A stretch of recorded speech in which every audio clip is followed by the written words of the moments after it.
Jésus n'est pas né dans une chambre. Il n'est pas né dans un hôpital. Il est né dans un lieu où, inhabitable. La Bible nous enseigne qu'il est né au milieu des bergers. Est-ce que vous voyez? Alors, Dieu nous a envoyé là-bas célébrer, et non de célébrer cette naissance dans les temples. Dans les temples. Dans les temples. C'est pour cela qu'on nous a dit d'aller là-bas et puis célébrer cette fête-là.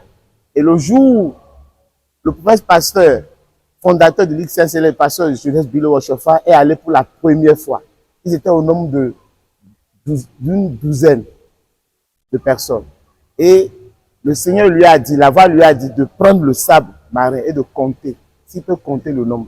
C'est ainsi que les gens viendront de part et d'autre du monde entier pour célébrer cette fête de la naissance de Jésus là.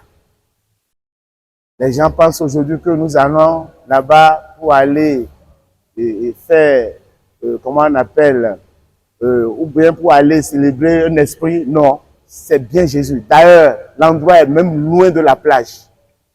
C'est très loin de la plage. Tout le monde est invité à aller voir. Ce n'est même pas caché. Tout ce que nous faisons, nous célébrons le culte de Jésus là-bas. Et encore, certains parlent aujourd'hui de l'esprit de mamie. Est-ce que l'esprit de mamie peut résister devant le nom de Jésus-Christ? Parce que la Bible nous enseigne que tous les esprits malins se mettent à genoux devant lui. On lui a donné un nom qui est au-dessus de tous les noms. Et que tout esprit, créature, au ciel, sur la terre et sous la terre entend le nom de Jésus, il se met à genoux et s'écoute. Donc mamie ne peut pas rester devant le nom de Jésus. Notre église est révélée par le Seigneur Jésus-Christ. C'est une église charismatique, avec des dons charismatiques. Nous n'invoquons pas le nom de mamie. Quand nous prions, est-ce que vous avez jamais entendu parler de mamie dans nos prières? Voilà. C'est pour cela que nous allons là-bas. Et chacun revient avec une grâce, comme les 3 rois mages qui sont allés adorer Jésus avec les présents.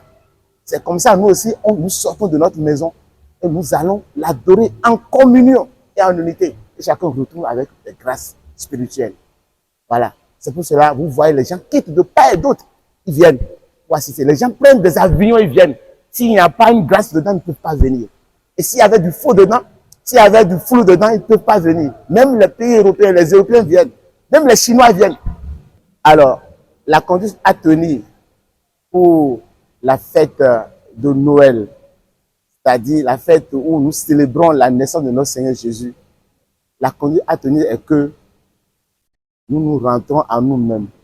D'abord, nous, par exemple, dans l'église chez nous, nous veillons, nous faisons 7 fois la prière, 7 fois les matines, de 3 heures à 5 heures du matin. Et c'est cette prière que nous faisons avec les prêches que les défenseurs nous font. On nous parle du Christ. On nous demande d'avoir l'esprit de repentance. Si quelqu'un a des difficultés ou bien a des antécédents avec son prochain, de se pardonner l'un et l'autre.